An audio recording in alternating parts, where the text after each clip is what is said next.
Hello friends, I am doctor Sahil. आज हम बात करेंगे ब्रेस्ट सर्जरीज के बारे में। There are two important types of breast surgery. First is breast augmentation and second is mastopexy. So इन दोनों में फर्क क्या है? ब्रेस्ट ऑगमेंटेशन उस पेशेंट्स के लिए है जिसके ब्रेस्ट का साइज कम है या जिनके अंडर डेवलपमेंट में ब्रेस्ट प्रॉपर डेवलप नहीं हुए, उसमें हम साइज बढ़ा रहे हैं। दूसरा आफ्टर चाइल्ड बर्थ जिसमें ब्रेस्ट सैगिंग हो जाती है, साइज वॉल्यूम लॉस है, उसके अंदर ब्रेस्ट ऑगमेंटेशन कर रहे हैं।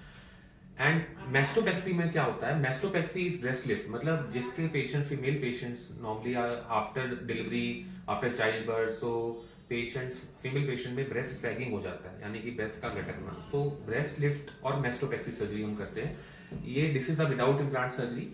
सो दोनों सर्जरीज में, एक में हम वॉल्यूम इंक्रीज कर रहे हैं ब्रेस्ट ऑगमेंटेशन में यूजिंग सिलिकॉन इम्प्लांट्स और फैट ग्राफ्टिंग, यानी कि सिलिकॉन इम्प्लांट्स भी आते हैं और फैट ग्राफ्टिंग, यानी कि पेशेंट्स की बॉडी से, टमी से फैट लेके एंड उसको हम इंजेक्शन से ब्रेस्ट का साइज इंक्रीज कर रहे हैं। ये तो हो गया breast augmentation. Second is mastopexy. But is mastopexy is a breast lift surgery. मैंने जो एक्सप्लेन किया है, उन दोनों में फर्क मेन होता है कि उसमें हम कोई साइज इंक्रीज नहीं हो रहा है, उसमें सिर्फ ब्रेस्ट लिफ्ट करके, उसमें सिर्फ स्कार जो होता है हमारा, जो निप्पल से नीचे लेके ऐसे और ऐसे एक T shape scar, inverted T shape scar आता है, उसको हम, उसमें हम मेस्टोपेक्सी करते हैं। तो दोनों सर्जरी के अपने फायदे हैं, नुकसान हैं। इसका ब्रेस्ट ऑगमेंटेशन का सबसे बड़ा फायदा है कि जो स्कार है वो सबसे नीचे हाइड हो जाता है। ये जो हमारा इंफ्रामेमरी क्रीज होता है ब्रेस्ट के नीचे, वहां पे स्कार आता है फाइनल, जो उससे ब्रेस्ट के ऊपर कोई स्कार नहीं आता। मेस्टोपेक्सी में क्या है कि एडवांटेज की हमारा ब्रेस्ट लिफ्ट हो रहा है, और प्लस उसमें ये है कि थोड़ा स्कार जो है निपल के नीचे से हम आता है। सो दोनों सर्जरी वैसे सेफ है, कॉस्ट इफेक्टिव सर्जरीज हैं। Both can be done day care procedure, यानी कि पेशेंट सुबह आता है एंड शाम को हम उसको डिस्चार्ज कर देते हैं।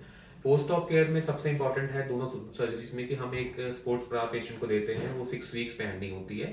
एंड पोस्ट ऑप केयर में प्रॉपरली हम पेशेंट को पूरा चार्टिंग करते हैं, पूरा गाइड करना होता है कि कब उसको स्पोर्ट्स ब्रा कितना टाइट होना चाहिए, क्या size and all, and medicine वगैरह प्रॉपर प्रिस्क्राइब करते हैं। And patients are usually, happy after the surgery.